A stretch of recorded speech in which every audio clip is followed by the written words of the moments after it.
चीनी राष्ट्रपति Xi Jinping के दौरे का दूसरा दिन राष्ट्रपति भवन में किया गया भव्य स्वागत।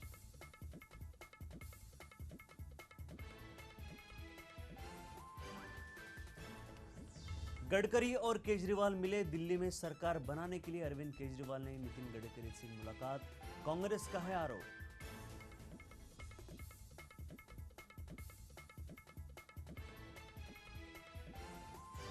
बीजेपी अध्यक्ष अमित शाह महाराष्ट्र के दौरे पर। सीटों के बंटवारे पर उद्धव ठाकरे से करेंगे मुलाकात।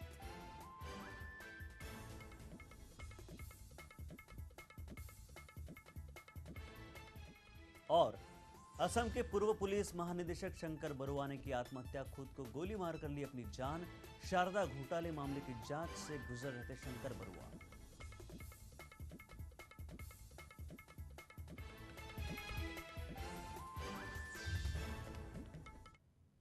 नमस्कार, आप देख रहे हैं लेमन न्यूज में आपके साथ नितिन माधव। कुछ खास खबरों के साथ। चीनी राष्ट्रपति शी जिनपिंग के दौरे का दूसरा दिन है भारत में। आज राष्ट्रपति भवन में रेड कारपेट पर उनका भव्य स्वागत किया गया। चीनी राष्ट्रपति शी जिनपिंग भारत की यात्रा का आज उनका दूसरा दिन है।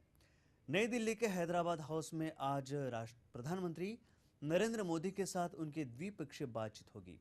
बताया जा रहा है कि दोनों देशों में 100 से 300 बिलियन डॉलर की भारी भरकम करार हो सकता है। गुजरात को गिफ्ट देने के बाद चीनी राष्ट्रपति शी जिनपिंग दिल्ली पहुंच चुके। सुबह 9 बजे उनका राष्ट्रपति भवन में पारंपरिक स्वागत किया गया। चीनी राष्ट्रपति ने कहा कि भारत और चीन की दोस्ती हजारों साल पुरानी है और दोस्ती में दोनों देशों का हित निहित है। जिनपिंग ने यह भी कहा कि वो भारत से दोस्ती को बढ़ाना चाहते हैं और व्यापार में भी वृद्धि चाहते हैं। इसके बाद जिनपिंग राष्ट्रपति भवन से सीधे राजघाट पहुंचेंगे और महात्मा गांधी की समाधि पर अपने श्रद्धा सुमन चढ़ाएंगे। चीनी अधिकारियों के मुताबिक चीन भारत में 6 लाख करोड़ रुपए के निवेश को लेकर ऐलान कर सकता है। हैदराबाद हाउस में सुबह 11 बजे आज मुलाकात होगी और इस दौरान भारत और चीन के बीच कारोबारी समझौतों पर भी चर्चा होगी और कई समझौतों पर हस्ताक्षर किए जाएंगे। बताया भी जा रहा है कि करार में रेलवे पर खास जोर होगा। हाई स्पीड ट्रेन चलाने के लिए पटरियों से लेकर रेलवे के विद्युतीकरण में पड़ोसी मुल्क निवेश का ऐलान कर सकता है और पुणे और अहमदाबाद में लॉजिस्टिक पार्क बनाने की बात, इसमें भी चीन भारत को बड़े पैमाने पर मदद कर सकता है।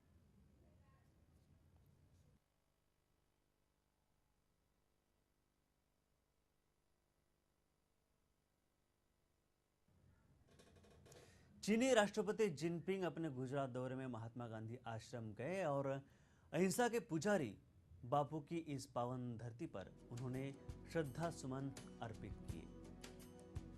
उनको गांधीगिरी समझाने में मोदी ने कोई कसर नहीं रखी। मोदी ने गांधी आश्रम के हर कोने की विशेषताओं से जिनपिंग को रूबरू करवाया।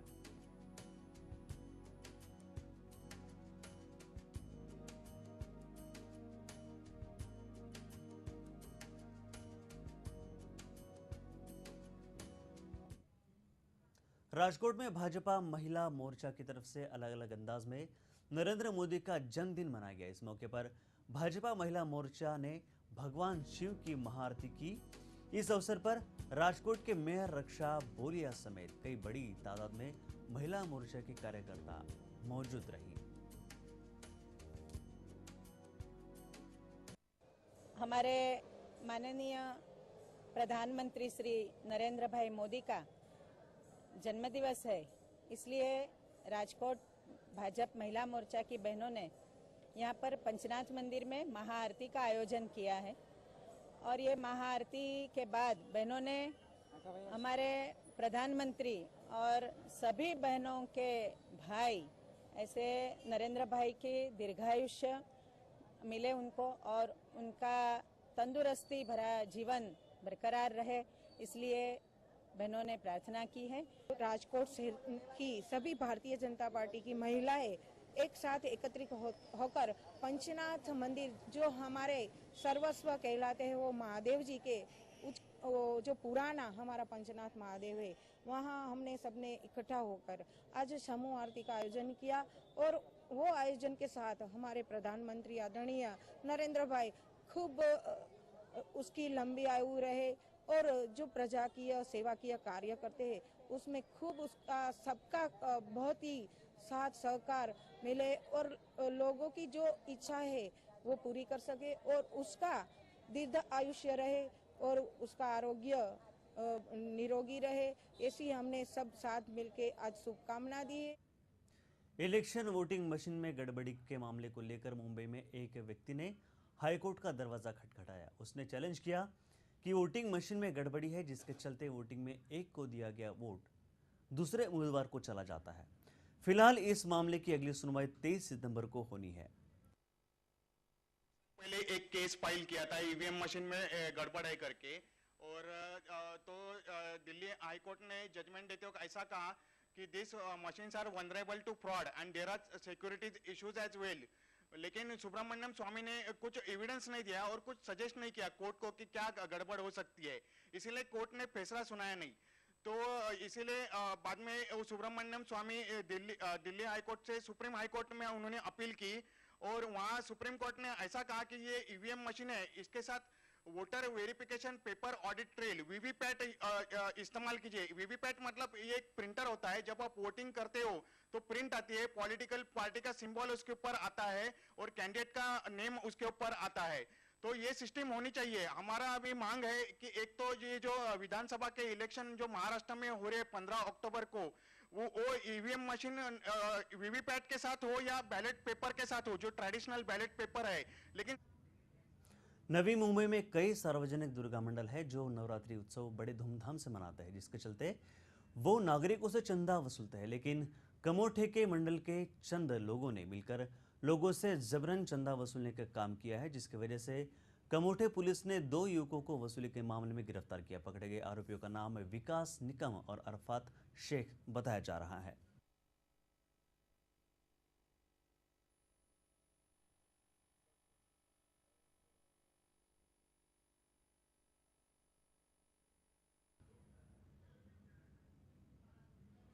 नवी मुंबई कामोठे पुलिस ने कांग्रेस के नगर सेवक को हिरासत में ले लिया, जिसकी वजह थी कि उन्होंने राह पर खड़ी गाड़ी के ड्राइवर के साथ मारपीट की थी। बात इतनी बढ़ गई कि पुलिस को इस मामले में हस्तक्षेप करना पड़ा। पकड़े गए नगर सेवक का नाम गणपत महत बताया जा रहा है।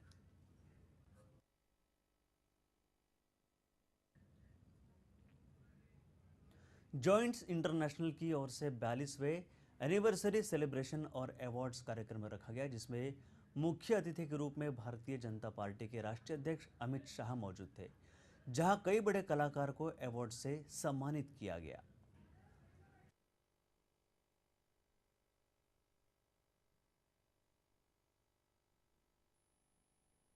जायंट्स अपने आप में पहली भारतीय समाज सेवी संस्था है।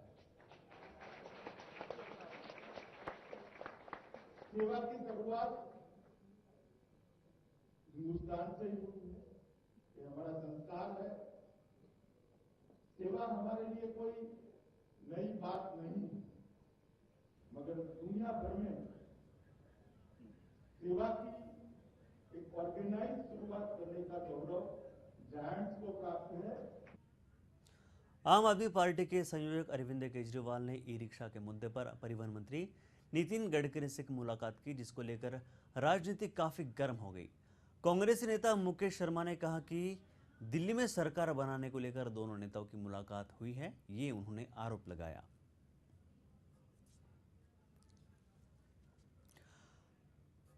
आम आदमी पार्टी के नेता अरविंद केजरीवाल इन्होंने नितिन गडकरी के साथ मुलाकात की, लेकिन मुद्दा था ई रिक्शा का। लेकिन दिल्ली में सरकार बनाने का जो मुद्दा है गरमा रहा है दिन ब दिन, उसे लेकर ये मुलाकात हुई, ऐसा आरोप अब बाकी विरोधी पक्ष नेता लगा रहे हैं। कांग्रेसी नेता मुकेश शर्मा ने कहा कि दिल्ली में सरकार बनाने को लेकर ये मुलाकात हुई और ई रिक्शा के मुद्दे पर ये मुलाकात हुई, ये बात झूठी है, ऐसा उन्होंने अपना बयान दिया है।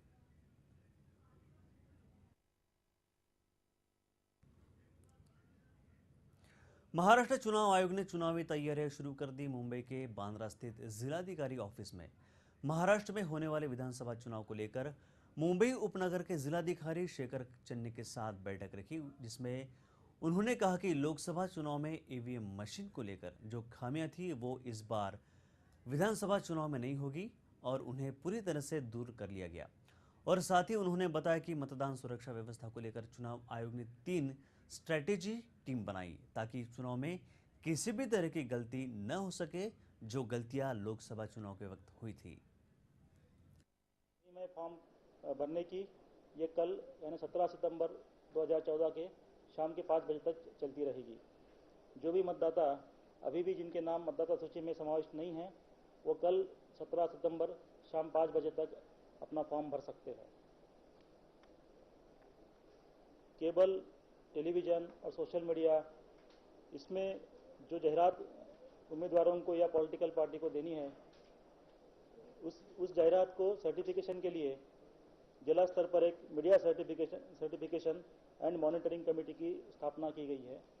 इस कमेटी के अध्यक्ष संबंधित लोकसभा जो मतदार संघ है उसके निर्वाचन अधिकारी रहेंगे और उसमें सदस्य के तौर पर विधानसभा मतदार संघ के चुनाव अधिकारी, निर्वाचन अधिकारी जो है वो उसमें मेंबर रहेंगे। उसके अलावा पेड न्यूज़ के बारे में अगर शिकायतें प्राप्त होती है या पेड न्यूज़ है, ऐसा कुछ कंप्लेंट हम तक पहुंचती है, तो उसके लिए एक जिला चुनाव अधिकारी की अध्यक्षता में एक समिति नियुक्त की गई है, जिसमें कि मीडिया के भी लोग हैं और संबंधित विधानसभा मतदार संघ के रिटर्निंग ऑफिसर यानी चुनाव निर्वाचन अधिकारी भी उसमें समाविष्ट रहे। महाराष्ट्र में सियासी घमासान शुरू हो चुका है। 15 अक्टूबर को चुनाव होने हैं, लिहाजा राजनीतिक पार्टियों ने राजनीति की बिछात बिछानी शुरू कर दी। पेश है हमारी खास रिपोर्ट।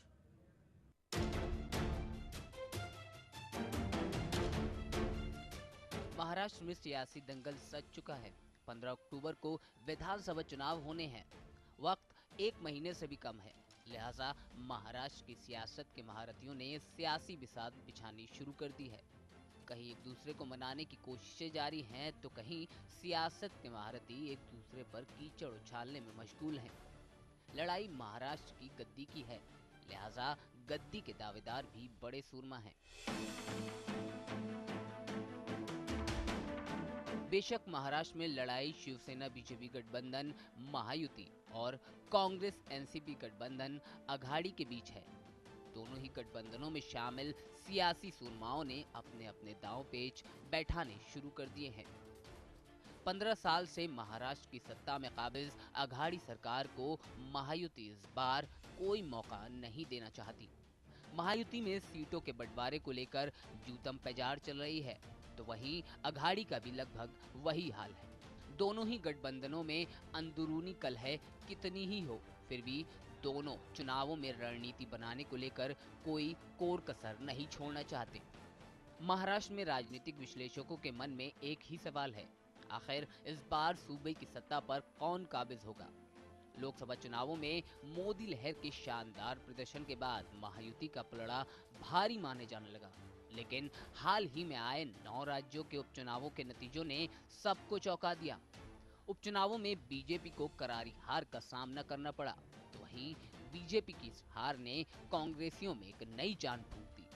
राजनीतिक विश्लेषकों ने माना उपचुनावों में बीजेपी की हार महाराष्ट्र में महायुति को भारी पड़ेगी, लिहाजा अब कयास लगाए जा रहे हैं। महायुति बनाम अघाड़ी की लड़ाई अब और दिलचस्प होगी। अघाड़ी बनाम महायुति की यह लड़ाई अगले 1 महीने में किसको सत्ता की चाबी दिलाएगी, ये 19 अक्टूबर को साफ हो जाएगा। लेकिन सवाल है, सीएम के गठबंधनों में अभी तक सीएम के चेहरे को लेकर कोई तस्वीर साफ नहीं हो पाई है, लिहाजा सभी के जहन में यही सवाल गूंज रहा है कि महाराष्ट्र में अगला सीएम कौन होगा। Bureau report, Lemon News, Mumbai. वही शिवसेना प्रमुख उद्धव ठाकरे ने बीजेपी के प्रति कड़ा रुख अपनाते हुए उपचुनाव में सीख लेने की बात कही। उन्होंने सामना के जरिए बीजेपी को हवा में ज्यादा नहीं उड़ने की नसीहत भी दी।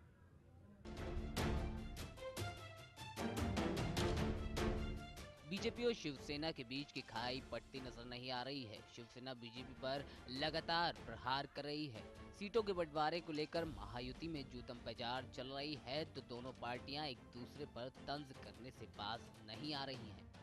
अपने मुखपत्र सामना के संपादकीय में शिवसेना ने एक बार फिर बीजेपी पर निशाना साधा है। सामना में कहा गया है, लोकसभा चुनाव में बीजेपी ने उत्तर प्रदेश में बड़ी जीत हासिल की थी, लेकिन अब उपचुनाव के नतीजे विपरीत रहे हैं। यह महाराष्ट्र के चुनाव के लिए एक सबक है। जनता को हल्के में मत लीजिए। बीजेपी पर निशाना साधते हुए सामना में कहा गया है, अपने पैर जमीन पर रखो। लोकसभा चुनावों की जीत की हवा में मत उड़ो। इस सबक को सीखने वाले ही महाराष्ट्र का चुनाव जीतेंगे, वरना जनता वो करेगी जो जरूरी होगा।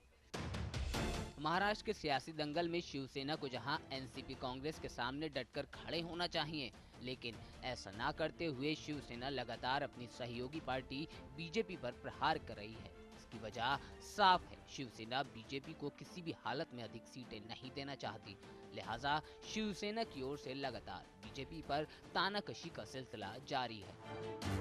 सवाल ये है कि क्या ये अंदरूनी कलह महायुति के टूटने का कारण बन सकती है, या फिर महायुति में जल्द ही सीटों के बंटवारे को लेकर कोई आपसी सहमति बन जाएगी। इन दोनों ही पार्टियों में अगर जल्द कोई सहमति नहीं बनती तो कयास ये भी लगाए जा रहे हैं कि शायद सीटों के बंटवारे की ये जंग महायुति में टूट का कारण बने।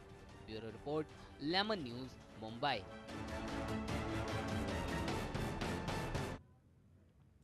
महाराष्ट्र विधानसभा चुनाव से पहले राज्य की राजनीति में नित नए मोड़ आ रहे हैं। सोमवार को 9 निर्दलीय विधायकों ने एनसीपी में प्रवेश कर महाराष्ट्र में राकापा को और मजबूत बनाने की बात कही, जिसमें मानिक सिंह नाइक, रमेश थोरात, विलास लांडे, दिलीप सोपाल, लक्ष्मण जगताप सहित कुल 9 विधायक अजित पवार की अगुवाई में एनसीपी में शामिल हुए। पेश है खास रिपोर्ट।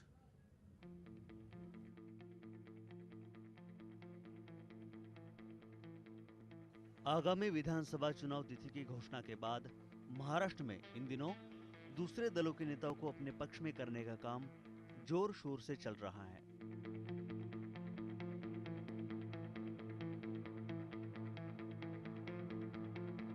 जलपूर्ति मंत्री दिलीप सोपल समेत 9 निर्दलीय विधायकों ने सोमवार को राष्ट्रवादी कांग्रेस पार्टी में प्रवेश किया। इन सभी को राज्य के उप मुख्यमंत्री अजित पवार और प्रदेश अध्यक्ष सुनील तटकरे की मौजूदगी में सदस्यता दी गई। एनसीपी ने अन्य दलों के नेताओं को शामिल कर कांग्रेस पर बराबर सीटें देने का दबाव बढ़ा दिया है। लोकसभा में ज्यादा सीट हासिल करने के बाद एनसीपी कांग्रेस से विधानसभा की 228 सीटों में से 144 सीटों की मांग कर रही है। एनसीपी तो वैसे चुप बैठने वाली नहीं है। हमारा तो ये कहना है कि उन्होंने 144, हमने 144 और सामने जाएंगे। सेक्युलर वोटों का बंटवारा बिल्कुल होना नहीं चाहिए, ऐसा हमारे सबका कहना है और हमारी वैसी ही कोशिश चालू है। मैंने बताया ना कि हमारा तो कहना ये है कि 144 होना चाहिए। आखिर हमारे नेता दिल्ली के प्रभु भाई हो, पवार साहब हो, तारिक अनवर जी हो, वो लोग तय करेंगे, वो हमें मंजूर है। हमारे लिए अभी भी तैयार है। तो ये एक दफा किसी के पता चलेगा ना कि इतना इतना सीट हर एक पार्टी ने लड़ना है, तो हम तुरंत हमारी लिस्ट पब्लिश करेंगे। सदस्यता ग्रहण करने के बाद जलपूर्ति मंत्री दिलीप सोपल ने फोन के जरिए पार्टी में शामिल होने का ऐलान किया। बोला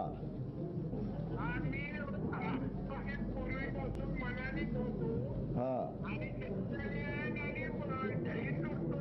बर जाईल ठीक आहे आम्ही अत्यंत आभारी आहे। आपलं मनापासून स्वागत प्रांताध्यक्षांनी केलंय। आम्ही आपला मनापासून आभारी आहे।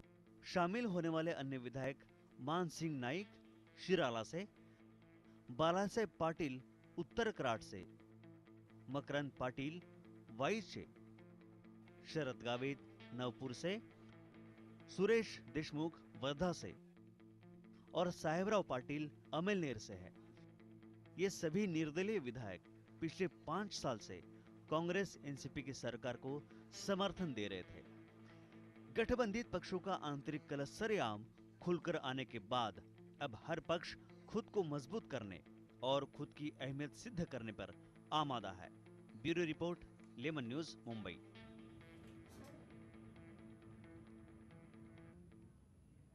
अब बात करते हैं बांद्रा वर्ली सीलिंग की, जहां पर बढ़ती आत्महत्या की घटनाओं को रोकने के लिए कुल 80 सीसीटीवी कैमरा लगाने का निर्णय MSRDC और MEPID इन्होंने लिया है। पिछले कुछ महीनों में इस सीलिंग पर आत्महत्या की कई घटनाएं हुई, जिसके कारण वर्ली सीलिंग को किलर लिंक के नाम से जाना जाने लगा।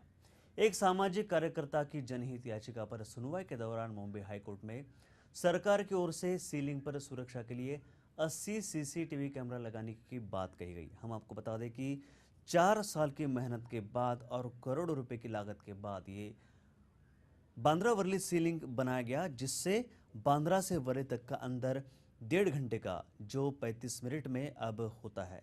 लेकिन ये जो सीलिंग है वो किस और कारण से ही चर्चा का विषय बना है, आत्महत्या की कारणों से ये चर्चा का विषय बना है। अब यहाँ पर इस आत्महत्या की घटनाओं को रोकने के लिए 80 सीसीटीवी कैमरा लगाने की मांग एक जनहित याचिका के दौरान की गई है।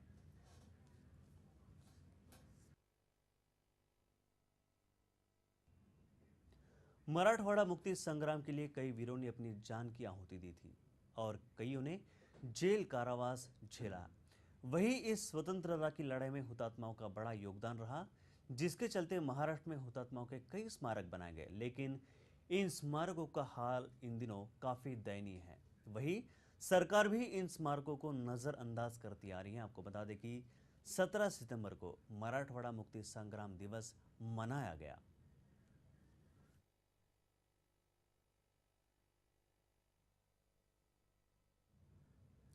उस्मानाबाद के तुलजा भवानी मंदिर परिषद में होने वाले नवरात्र महोत्सव के लिए नगर परिषद और मंदिर संस्थान की ओर से जोरदार तैयारी की जा रही है। 25 तारीख से शुरू होने वाले नवरात्र महोत्सव के लिए उस्मानाबाद के तुलजा भवानी मंदिर में तैयारियां को लेकर लोगों में काफी उत्साह देखा जा रहा है। शहर में साफ सफाई से लेकर बैरिकेडिंग का काम शुरू कर दिया गया। महिलाओं के लिए भी खास तौर पर तकरार निवारण केंद्र और सुरक्षा के इंतजाम किए गए। पाणी पण जास्त सोडण्यात येणार आहे आणि स्वच्छता सगळीकडे ठेवली जाईल। महिला निवारण केंद्र करण्यात येणार आहे आणि महिलांना पण कुठलाही त्रास होणार नाही याची काळजी आम्ही घेणार आहोत। तर येथे त्यांना कुठलाही त्रास होणार नाही याची सर्व पूर्ण आम्ही नगर परिषद काळजी घेऊ। सेवा आहे ती देवीची सेवा समजून आमची सर्व नगर परिषद सर्व काही तैयारी चालू है यानी करत है। चालू हो गया है, वो भी सब सेटलेट हमारे चालू होने वाले हैं। पूरी तरह से नगर पालिका तुलजापुर ये जो आने वाला शारदीय नवरात्र महोत्सव 2014 का है।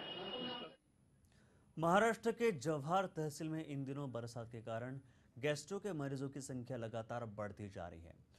राजेवाड़ी में 16 से अधिक गैस्ट्रो के मरीज पाए गए। अब तक ये 2 लोगों की गैस्ट्रो की बीमारी से मौत हो गई और ये मामला सामने आया है। हम आपको बताते कि बरसात का मौसम होता है और उसमें बीमारियों का मौसम भी इसमें आ जाता है। बीमारियों की तादाद बढ़ जाती है, मलेरिया, डेंगू और साथ ही साथ यहाँ जो है जव्हार तालुका तहसील, वहाँ पर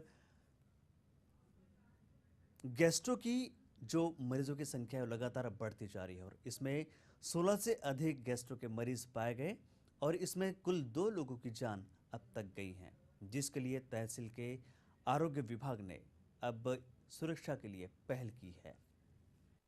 पाण्यामुळे काहीतरी पाण्यात थोडासा बदल असावा किंवा असेल काही पावसामुळे काही रोगराई त्याच्यासाठी ते काही त्यांची संडास पण थांबू शकत नाही, त्याच्यासाठी आम्ही इकडे आलो।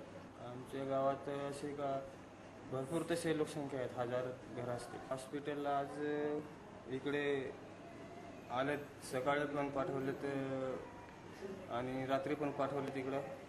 तसे तिथेच हे पेशंटची आलेले आहे की 20-25 पेशंट असावे। आम्हाला कोणी नाही घेऊन आले, डॉक्टर स्वतःने गाडी दिली। पण हे जवळच्या कॉटेज हॉस्पिटलमध्ये नांदगाव राजेवाडी येथून गॅस्ट्रोचे साथीचे रोग कॉटेज हॉस्पिटलला ॲडमिट केले। आत्ताच्या रिपोर्टनुसार एक 16 पेशंट तिथे रेफर केले होते नांदगाव PSCच्या अंडर। त्या अंगणवाडीत 7 रोग नियंत्रण कक्ष स्थापन केलेले आणि तिथून काही पेशंट रेफर केलेले। आतापर्यंत 16 तिथं रेकॉर्ड साथीचे रुग्ण आहेत। गॅस्ट्रोची साथ आहे, दूषित पाण्यामुळे। रेयान ग्रुप द्वारा संचालित सेंट जेवियर्स हाई स्कूल ने अनाथ और गरीब बच्चों को कुल 5,000 बच्चों को खाना का सामान बांटकर समाज सेवा का एक नया संदेश दिया है। स्कूल की तरफ से देने का काम किया है। स्कूल की संचालिका श्रीमती ग्रेसेस पिंटो के मार्गदर्शन पर रियान ग्रुप ने स्कूलों में अनाथ बच्चों के संबंध में इस प्रकार का एक कार्यक्रम चला रखा है। गरीब बच्चों को खाना देना चाहिए, भूखे हैं, खाली पेट सोते हैं। मिलियन बच्चे हमारे इंडिया में खाली पेट सोते हैं। तो हम रायन परिवार क्यों ना कुछ करने की हिम्मत हम रखें। और आज 5,000 बच्चे लोगों को ऑलरेडी हम लोगों ने खाना खिलाया है एक हफ्ते में। आज यहाँ 750 बच्चों को आज खिला रहे हैं हम। और उसके साथ साथ 4 ट्रक ट्रेन्स हम 5 आश्रमों को भिजवा रहे हैं। Saint Catherine's home, our lady of perpetual वो होम के लिए, फादर अग्नेल आश्रम और मदर टेरेसा's आश्रम, ये सब आश्रमों को हम लोगों ने ट्रक पर खाना भिजवा रहे हैं। जो खाना के लिए तरसते तो उनको देने में कितनी खुशी होती है, ये हम सिखाना चाहते हैं। और ये जो हमने शुरुआत की है, हमने पूरा इंडिया में ये इनिशिएटिव जारी कर रहे हैं। और हमारा टारगेट जो है 1 मिलियन किलो और जो खाना हम बांट रहे हैं। और ऑलरेडी ये गए हफ्ते में हम 5,000 से ज़्यादा बच्चे जो ऑर्फन बच्चे हैं, स्ट्रीट चिल्ड्रन हैं, दूसरे NGOs के बच्चे हैं, हमने भारत को संस्कृति प्रधान देश कहा जाता है। धर्म और शिक्षा के लिए यहाँ की मिसालें दी जाती है। लेकिन हमारे लिए बुरी खबर यह है कि दुनिया के 200 टॉप यूनिवर्सिटीज़ में लिस्ट में भारत का किसी भी तरह नाम शामिल नहीं है। और ये विश्व रैंकिंग में लगातार तीसरे साल मैनचेस्टर इंस्टीट्यूट का नाम शामिल है।